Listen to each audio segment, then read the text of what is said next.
बिस्मिल्लाहिर्रहमानिर्रहीम, अस्सलाम वालेकुम। आप देख रहे हैं पाकिस्तान और दुनिया, और मैं हूं आपका मेज़बान मुनव्वर हुसैन, और हमेशा की तरह मेरे साथ कमर चीमा साहब हैं। और आज का जो मौजू है वो मीडिया के ऊपर, जिसके ऊपर काफ़ी बहस व मुबाहिसा हो रहा है, और वो मोदी साहब का विज़िट है अमेरिका का। वैसे तो मोदी साहब ने तकरीबन 5 मरतबा अमेरिका का विज़िट पे किया है 2014 से, जब से वो प्राइम मिनिस्टर बने, लेकिन बाज़ाब्ता सफ़ारती लेवल के स्टेटस का ये पहला विज़िट कंसिडर किया जा रहा है, और ये इसको बहुत अहमियत दी जा रही है, ख़ुद भारतीय मीडिया के अंदर भी और अमेरिका की मीडिया के अंदर भी।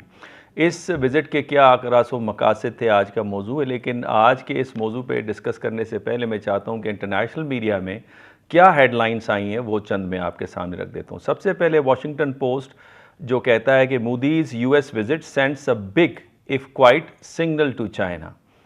दूसरा हम स्टेटमेंट उठा लेते हैं एनपीआर की, कहते हैं Biden warmly welcomes India's Modi despite questions about human rights issues, जिसके ऊपर पाकिस्तान के अंदर भी बहस होती है। तीसरा अगर आप अल जज़ीरा को उठाएं तो वो कहते हैं while US relations with allies such as Saudia and Israel have come under political scrutiny in recent years, Modi's trip to the US has been welcomed with bipartisan support. दोनों पॉलिटिकल पार्टीज ने support की है। इसी तरह अगर CNN को उठाएं तो सीएनएन कहता है कि Modi and India, the world's largest democracy, also represent a linchpin in Biden's strategy in Asia. और लास्टली डैनियल मार्की, जिनका नाम आपने पहले भी सुना हुआ है, सीनियर एडवाइज़र हैं साउथ एशिया के institute of peace in Washington DC. वो इंडिया के बारे में कहते हैं कि वाशिंगटन इंडिया को किस तरह से देख रहा है। वो कहते हैं कि strategic swing state in a world order increasingly defined by competition between US and China.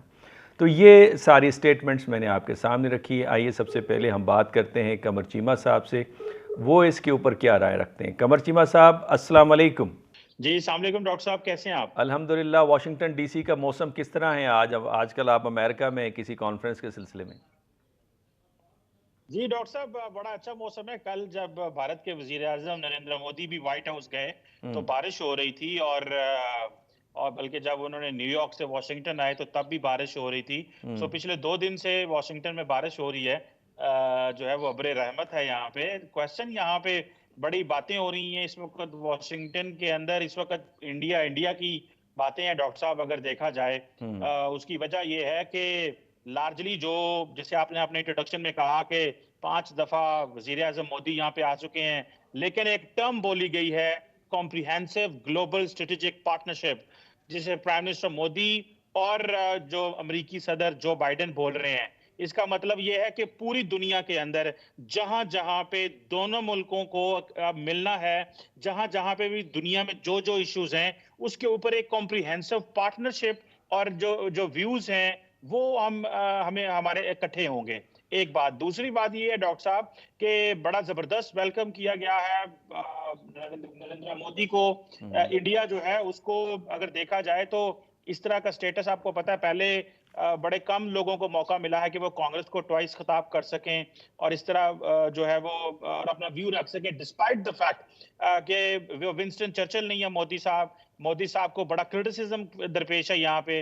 आपको पता है कि साबिक सदर जो है ओबामा साहब, उन्होंने क्रिस्टीना अमनपुर को सीएनएन को इंटरव्यू देते हुए कहा कि प्रेसिडेंट बाइडेन को जब वो मिले मोदी साहब से, तो उनके साथ ह्यूमन राइट्स का इशू उठाएं और जिस तरह मुसलमानों के साथ वहां पे वाकयात पेश आ रहे हैं वो इश्यूज उठाएं। बल्कि जो जॉइंट प्रेस कॉन्फ्रेंस हुई मोदी साहब की और नरेंद्र बाइडेन साहब की, उसके ऊपर अंदर भी पहला सवाल ही ये उठाया गया कि जी ये इंसानी हकूक की खिलाफ वर्जी, जिसको नरेंद्र मोदी साहब ने कहा कि जी डेमोक्रेसी तो हमारे डीएन में है, हम सबसे बड़ी डेमोक्रेसी है। सो लार्जली अमेरिका के अंदर ये तासुर है कि हमें इंडिया को यूरोपियन पार्टनर्स की तरह नहीं देखना, हमें इंडिया को एज एक इंडिपेंडेंट एंटिटी देखना है, एक बात। और हम्म। दूसरी इंपॉर्टेंट बात डॉक्टर साहब यहाँ पे अमेरिका में ये समझी जा रही है, जो मैं भी कल यहाँ पे कुछ लोगों से मिला हूँ वॉशिंगटन के अंदर, वो ये समझी जा रही है कि एक चीज है जिसने अमेरिका और इंडिया को करीब कर दिया,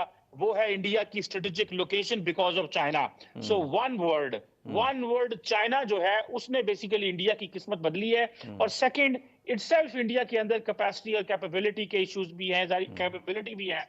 अगर आप देखें कि व्हाइट हाउस ने थोड़ा अर्सा पहले कहा था कि कोई 500 जो जहाज इंडिया खरीद रहा है तो 1 मिलियन जॉब्स जो है वो अमेरिका में क्रिएट होंगी। इसी तरह अभी भी नरे लेकिन इसमें चीमा साहब आप बात करें, बड़ी इंपॉर्टेंट बात है, स्ट्रेटेजिक लोकेशन के साथ जो जस्टिफाई करते हैं वो अपने इस रिलेशनशिप को, वो तो कहते हैं कि दोनों के अंदर कॉमन वैल्यूज़ हैं। इंडिया एक दुनिया की बड़ी डेमोक्रेसी है और वो डेमोक्रेसी मुतासिर है इंडिया की आरएसएस के नज़रिए से, और ये एस उन्होंने लिया हुआ है वहाँ पे नाजी जर्मनी से, नाजिज़म से।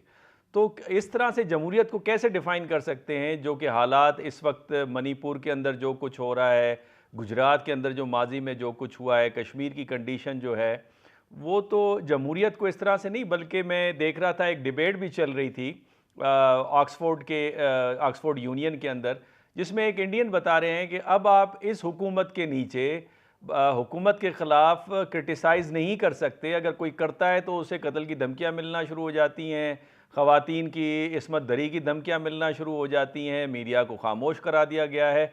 तो वेस्ट को ये नज़र नहीं आ रहा, सिर्फ चाइना के हवाले से मफादात देख रहे हैं। एक तरफ तो चाइना से इंटरेक्शन भी रख रहे हैं, हमने वो भी देखा कि जो ब्लिंकन साहब हैं वो तशरीफ़ ले गए, बल्कि अगर आप उनकी बॉडी लैंग्वेज को देखें, ज़रा पोस्चर को देखें, तो उसमें थोड़ा झुकाव आपको नज़र आता है चाइना के प्रेसिडेंट से जिस वक्त वो मुलाकात कर रहे हैं। तो इस सारी चीज़ों को जो मैंने आपके सामने रखा है, आप किस तरह से देखते हैं? देखिए, मुनव्वर साहब आपने बिल्कुल सही बात की और ये सच बात है कि इस वक़्त जो इम्पोर्टेंट चीज़ है, जो रिलेशनशिप है, वो शेयर्ड वैल्यूज़ की बेस पे है।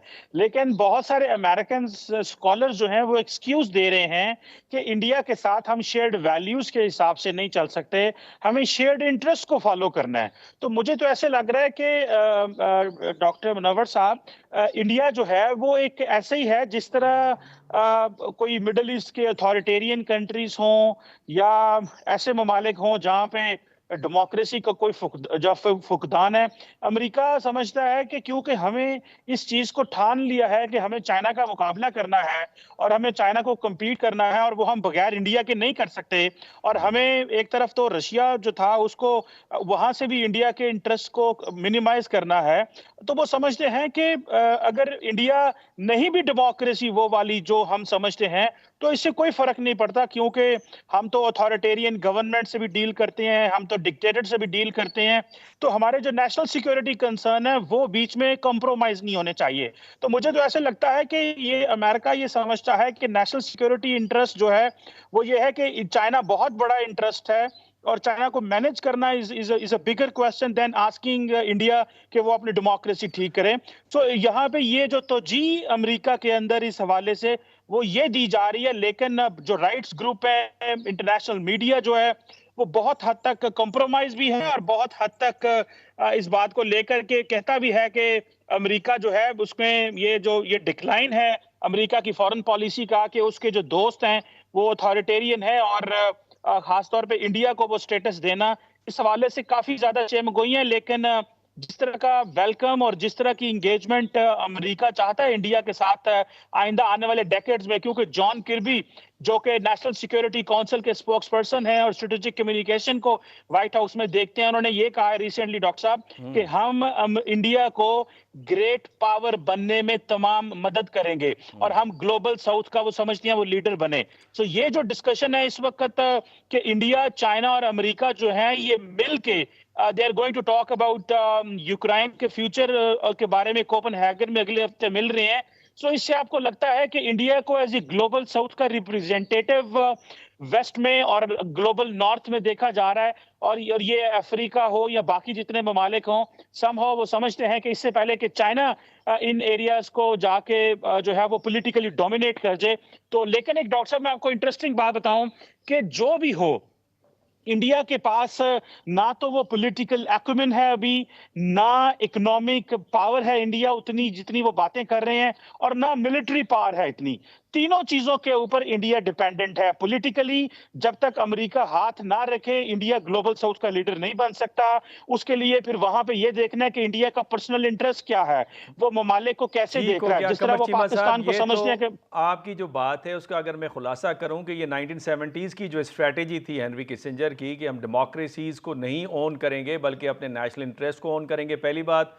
और दूसरी बात ये कि जब आप एक तरफ कहते हैं कि हमारा आइडियल इंटरेस्ट है कि लिबरल एजेंडा को प्रमोट करें, डेमोक्रेसी को प्रमोट करें, और फिर आप इस तरह की अगर पॉलिसी रखते हैं तो उस सूरत में आप इसका मकसद अपने लिबरल एजेंडा को, अपनी लिबरल ऑर्डर को खुद नुकसान पहुंचा रहे हैं। नाजरीन, इस पर मजीद बात करेंगे, लेकिन यहाँ पे मुझे ब्रेक के लिए कहा जा रहा है। छोटी सी ब्रेक लेने के बाद दोबारा आपकी खिदमत में हाजिर।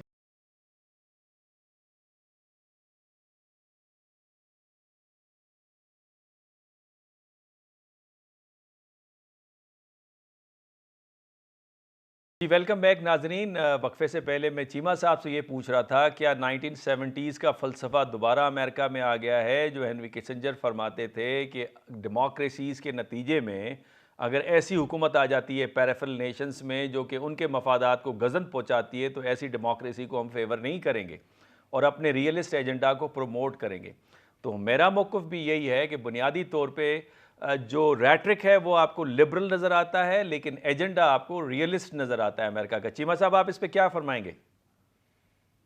बिल्कुल सही कह रहे हैं आप डॉक्टर साहब। ये जो एजेंडा है, ये दुनिया ज़ाहिर बात है इसमें बड़ी परेशान है कि अभी देखें वो आजकल अमेरिका बांग्लादेश को दबा रहा है कि आपकी डेमोक्रेसी ठीक नहीं है, लेकिन वो इंडिया को कुछ नहीं कह सकते।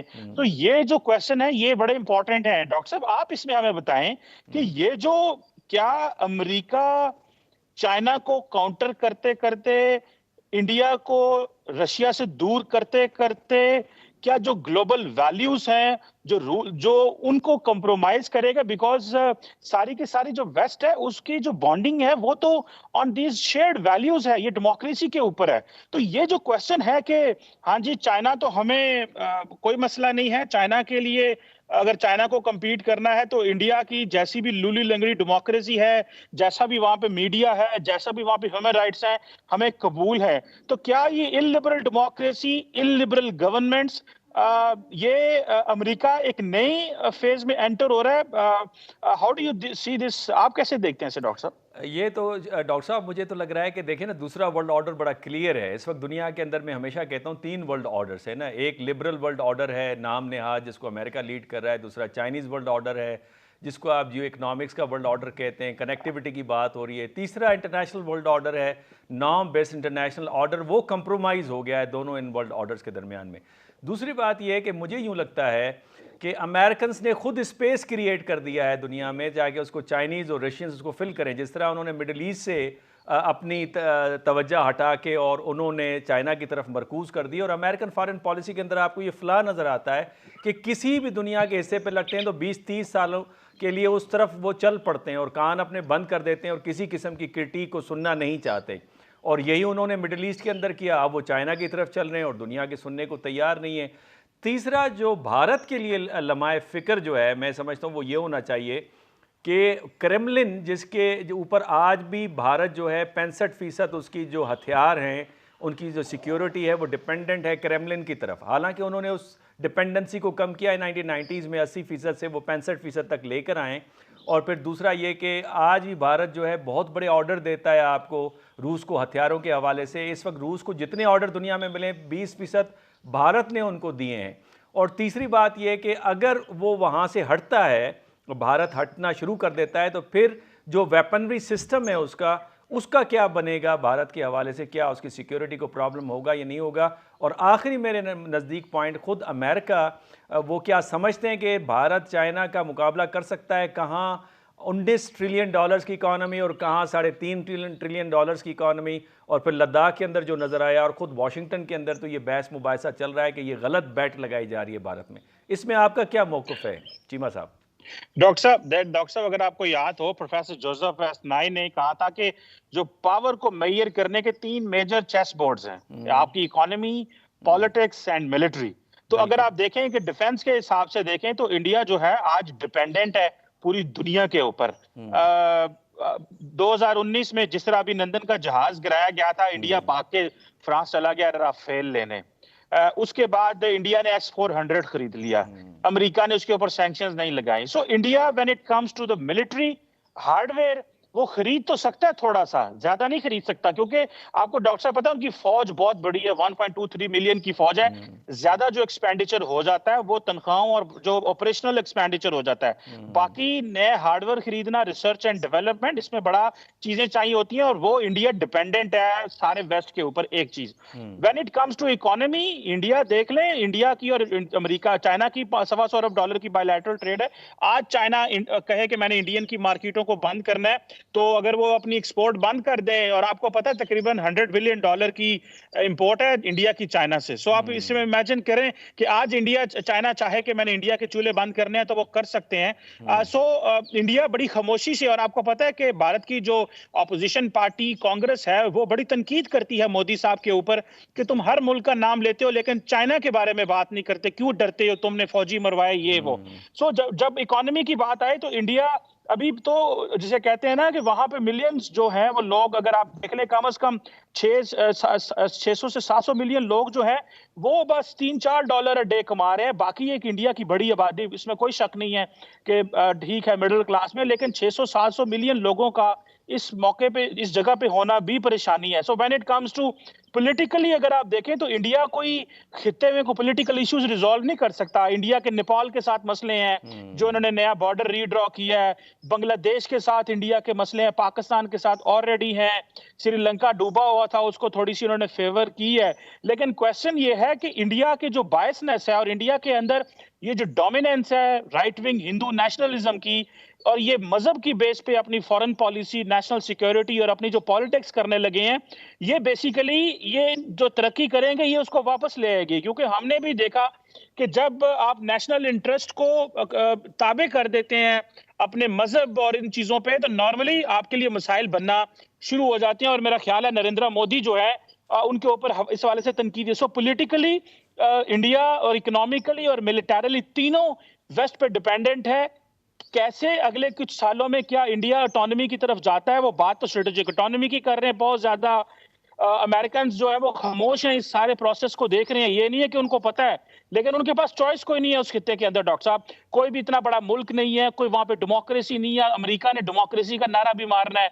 तो अगर आप आसियान में चले जाएं तो कोई ऐसा वो बड़ा मुल्क नहीं है। ऑस्ट्रेलिया, न्यूजीलैंड पहले ही उनके वो जो है वो इत्तेहादी हैं। सो उनको इंडिया चाहिए ही चाहिए, जो भी उसके लिए उन्हें कीमत अदा करनी पड़े। इंडिया अगर डिक्टेटरशिप भी डॉक्टर साहब हो जी, तो मेरा ख्याल है अमेरिका उसके साथ इंगेज करता, कोऑपरेट करता, और चाइना को नीचे लेके आने के लिए वो सब कुछ करता। लेकिन असल जो जो टेंशन है ना डॉक्टर साहब, वो ये नहीं है कि क्या है, असल टेंशन ये है कि सारा यूरोप परेशान है कि इंडिया को, अमेरिका ने यूरोप को छोड़ के और इंडो पैसिफिक में इंडिया को इत्तेहादी बना लिया। फ्रांस की अपनी वहां पे ओवरसीज टेरिटरीज हैं, जर्मनी, डेनमार्क, नॉर्वे, सब मुल्कों ने अपनी यहाँ पे इंडो पैसिफिक डॉक्ट्रिन्स, कनाडा तक जो है वो अपनी इंडो पैसिफिक डॉक्ट्रिन्स इंट्रोड्यूस कराई हुई हैं।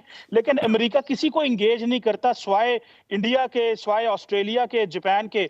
तो मुझे ये लगता है कि ये चीजें जो है ये इतनी आसान नहीं होंगी करनी, क्योंकि और दूसरी बात यह है कि इंडिया बहुत ज्यादा ओवर कॉन्फिडेंस इस वक्त इंडिया के अंदर आ गया। और अगर आप देखें कि सारे का सारा डॉक्टर साहब इंडियन मीडिया कॉम्प्रोमाइज है।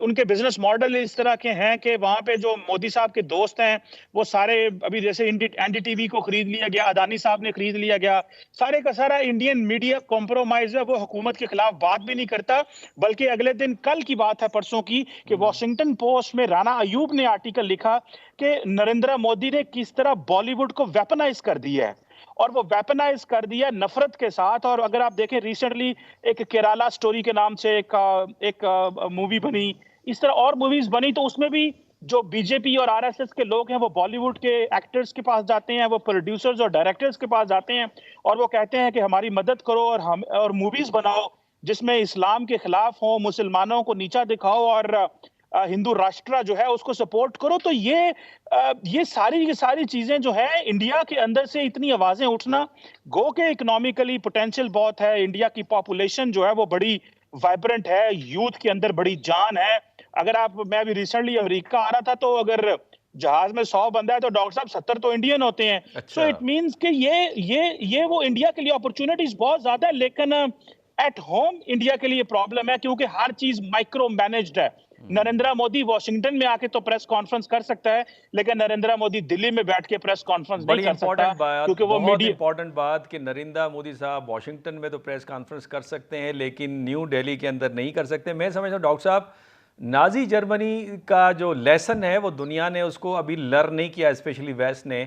इसी तरह अपीज़ करते थे जर्मनी को, और मोदी साहब की जो पॉलिसीज़ हैं वो जो आरएसएस से मुतासिर हैं, और उसमें एस जो है वो नाजिज़म का है। तो उसके बाद दुनिया ने देखा फिर जंगो जदल और तबाही और अमवात, मेरा ख्याल है वो सबक नहीं सीखा। लेकिन यहाँ पे एक छोटी सी ब्रेक लेते हैं, और जब ब्रेक से वापस आएंगे तो फिर मैं चंद पॉइंट्स आपके सामने रखूँगा और चीमा साहब के साथ हम ये डिस्कस करेंगे कि इस सारे विज़िट का और जो डील्स वहाँ पे हुई हैं पाकिस्तान के ऊपर क्या असरात हैं। लेते हैं छोटी सी ब्रेक।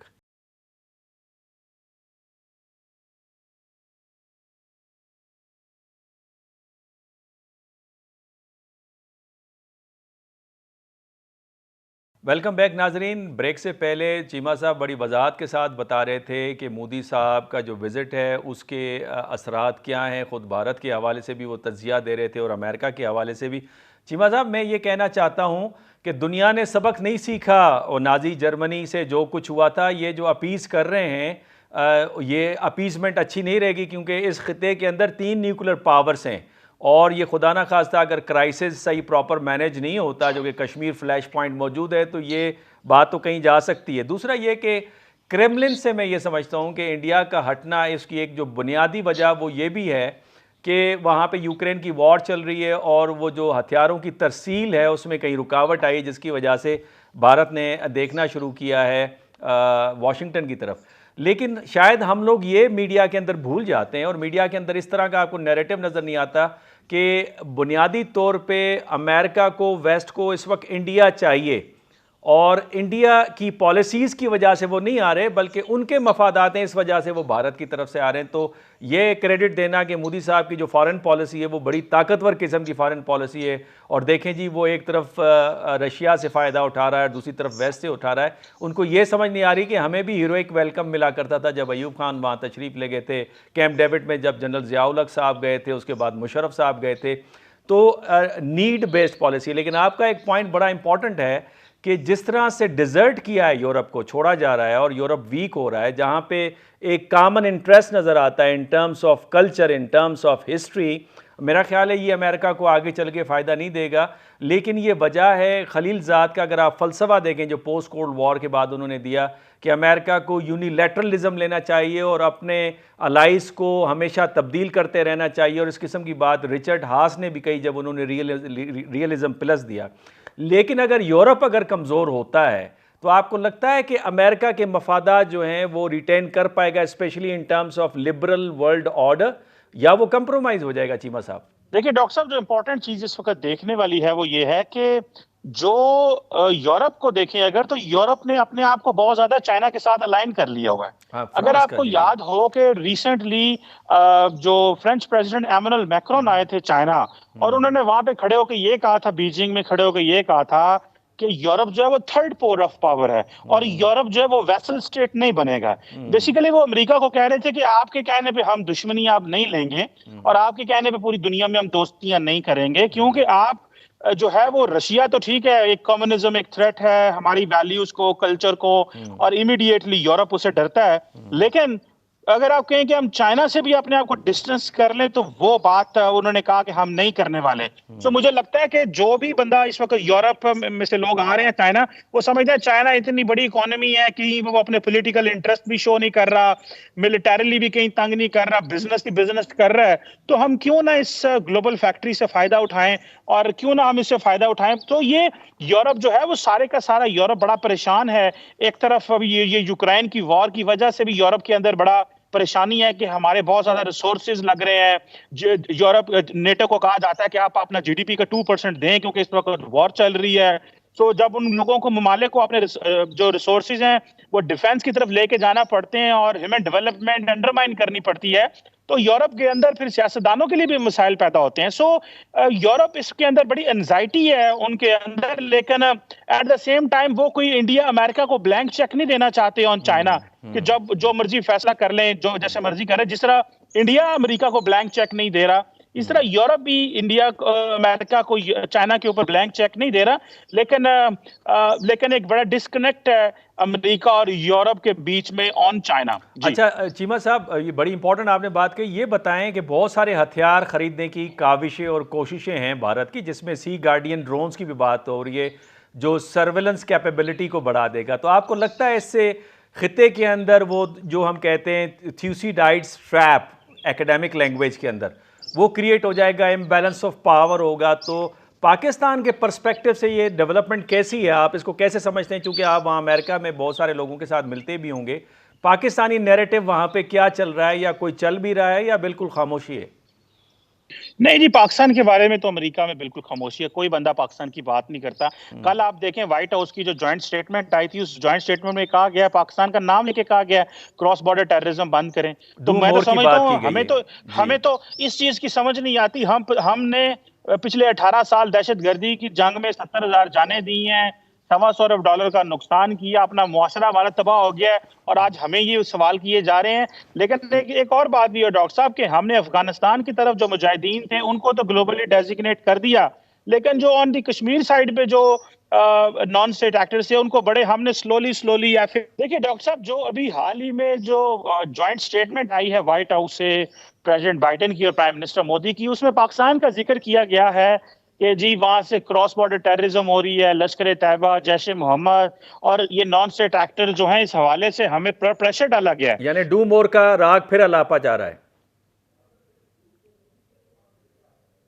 कहा जा रहा है कि अमेरिका तो पाकिस्तान का इस दहशतगर्दी की जंग में इत्तेहादी है, लेकिन इंडिया ने एक बड़ी स्मार्ट मूव दिखाई है कि वो जब भी दुनिया के बड़े लीडर से मिलते हैं, वो पाकिस्तान के हवाले से ये कह लेते हैं क्रॉस बॉर्डर टेररिज्म का लफ्ज डाल दें। उससे ये होता है कि इंडिया को पॉलिटिकली बड़ा डिसएडवांटेज होता है। गो कि ये ममालिक जो है, ये पाकिस्तान के जो ताल्लुकात अमेरिका से बायलैटरली कोई मुतासर नहीं होते, लेकिन इंडिया को पॉलिटिकल माइलेज बहुत ज्यादा पाकिस्तान के ऊपर मिल जाता है। और वो 26/11 और वो सारा मुंबई और पठानकोट को उन्होंने ऐसा सिग्नेचर बना लिया, उन्होंने 26/11 को इंडिया का 9/11 बना लिया हुआ है। तो मुझे ऐसा लगता है कि हमारी जो कमजोरियां हैं, हमारे फैसले करने की जो ताकत है, लेट फैसले करना, FATF ने हम पे प्रेशर डाला, हमने फिर सजाएं दी, वो सारे प्रोसेस ने पाकिस्तान को कहीं ना कहीं कॉम्प्रोमाइज कर दिया। हमारी इकोनॉमी, हमारी तिजारत, हमारी एफर्ट्स को इंडिया कॉम्प्रोमाइज करता है। दहशतगर्दी की जंग तो पाकिस्तान ने लड़ी है, इंडिया ने तो नहीं लड़ी। इंडिया ने तो पाकिस्तान के लिए मसाइल पैदा किए हैं। अहम बात आपने कही है कि हमने दहशतगर्दी की जंग लड़ी है, हमने कुर्बानियां दिया, तब भी हमसे डू मोर की बातें की जाती है। चीमा साहब, आपको लगता है कि हमें अब पैराडाइम शिफ्ट की जरूरत है? ये जो पैराडाइम रीएडजस्टमेंट हम करते रहते हैं उसका कोई फायदा नहीं है। और पैराडाइम शिफ्ट की जब मैं बात कर रहा हूं तो हमें एक थारो पॉलिटिकल इकोनॉमिक जो रीस्ट्रक्चरिंग की ज़रूरत है, ताकि दुनिया हमारी बात सुने, उनके मफादात हमारे अंदर हों, हमारे पास आके इन्वेस्टमेंट करें, बजाय ये कि हम दुनिया के पास जाए, दुनिया हमें अप्रोच करे। पाकिस्तान की जो जियो स्ट्रेटेजिक लोकेशन है वो तो बड़ी सिग्निफिकेंट है, ख्वाजा आसिफ साहब ने भी कहा, लेकिन इससे हमें बुराइयां भी मिल रही हैं, अच्छाइयां भी मिल रही हैं। अब सिर्फ अच्छाइयां मिलें तो उसके लिए आपको लगता है ना कि पैराडाइम शिफ्ट करें, हम अपनी पूरे स्ट्रक्चर को चेंज करें? देखें डॉक्टर साहब बिल्कुल सही कह रहे हैं, पैराडाइम शिफ्ट तो करें, लेकिन ये जो हमारी सियासी एलीट है, ये जो हमारे, मुझे लफ्ज तो नहीं कोई सा गलत इस्तेमाल करना चाहिए, लेकिन ये जो हमारे कमजर्फ वो सियासतदान जो मेज पे नहीं बैठना चाहते और पाकिस्तान को एक आग में झोंका हुआ है अपने सियासी लालच की वजह से, ये तो उनसे डॉक्टर साहब पूछा जाना चाहिए कि क्यों आप लोग कंसेंसस नहीं करते। आपके पीछे 25 करोड़ अवाम है, वो अवाम जो तरस रही है कि हमारे मुल्क के अंदर सियासी अमन हो, बाहर से पैसा आए, इक्तसादियात बेहतर हो, इकोनॉमी बेहतर हो, हमारे नौजवान के लिए मुस्तकबिल। हमारे नौजवानों को बताया जाता है जाओ कोर कमांडर का घर जला दो, जाओ फौजी तनसीबात पे हमले कर दो। हमारा नौजवान फेसबुक पे गालियां गलोच और एक दूसरे को नफरत और इन चीजों में मसरूफ हो गया है, जबकि भारत इकोनॉमी तरक्की कर रहा था। हमें तो इन चीजों पे देखना, और हमने अपने सियासतदानों का, कौन पूछ सकता है, हम अपने सियासतदानों से कौन ये सवाल कर सकता है कि भाई तुम हमारी किस्मत के फैसले कैसे कर रहे हो? आप लोगों की अना इतनी आप और ज्यादा मैं करेंगे सवाल, आप और मैं करेंगे, हमारा मुस्तकबिल पाकिस्तान के साथ है, हमारी कोई प्रॉपर्टी बाहर नहीं है। बिल्कुल सही कह रहे हैं डॉक्टर साहब, कोई प्रॉपर्टी बाहर नहीं है, लेकिन डॉक्टर साहब हम सवाल तो कर रहे हैं, लेकिन कोई जवाब नहीं दे रहा। हमें ये अवाम को उठ खड़े होना है उन लोगों के खिलाफ जो पाकिस्तान के अंदर मुफाहमत और जो पॉलिटिकल रिकॉन्सिलिएशन के खिलाफ हैं, और जो पाकिस्तान में पाकिस्तान की पार्लियामेंट को मजबूत नहीं होने देते, बहुत जो शुक्रिया चीमा पाकिस्तान के साहब, अदारों को वक्त की किल्लत है और चूंकि बात तो बड़ी आपने ज़बरदस्त की कि हमें नई लीडरशिप की ज़रूरत है और ये जो करंट पॉलिटिकल लीडरशिप है ये कंसेंसस पैदा ही नहीं करना चाहते या इनके अंदर एहलियत नहीं है कंसेंसस के हवाले से। लेकिन पाकिस्तान के अंदर बहुत ज़बरदस्त पोटेंशियल है, आपकी जियो स्ट्रेटेजिक पोजीशन बड़ी स्ट्रांग है, आपके पास यंग जनरेशन तादाद में ज़्यादा है और बड़े जीनियस और बड़े टैलेंटेड है, पाकिस्तान की ज़मीन बड़ी ज़रखेज़ है, कुदरती ख़जाने आपके पास हैं, तो पाकिस्तान दिन दुगनी रात चुगनी तरक्की कर सकता है। फ़कत आपने रीस्ट्रक्चरिंग करनी है, अपनी गवर्नेंस को बेहतर बनाना है और फिर दुनिया आपको देखेगी एज अ मॉडल और दुनिया आपको फॉलो करेगी एज अ मॉडल। आज के लिए इतना ही काफ़ी। अगर आपको ये प्रोग्राम अच्छा लगा है अपनी राय से हमें ज़रूर नवाजिएगा। अगले प्रोग्राम में एक नए टॉपिक के साथ दोबारा आपकी खिदमत में हाजिर होंगे। मुझे और डॉक्टर कमर चीमा को इजाज़त दीजिए। अल्लाह हाफ़िज़।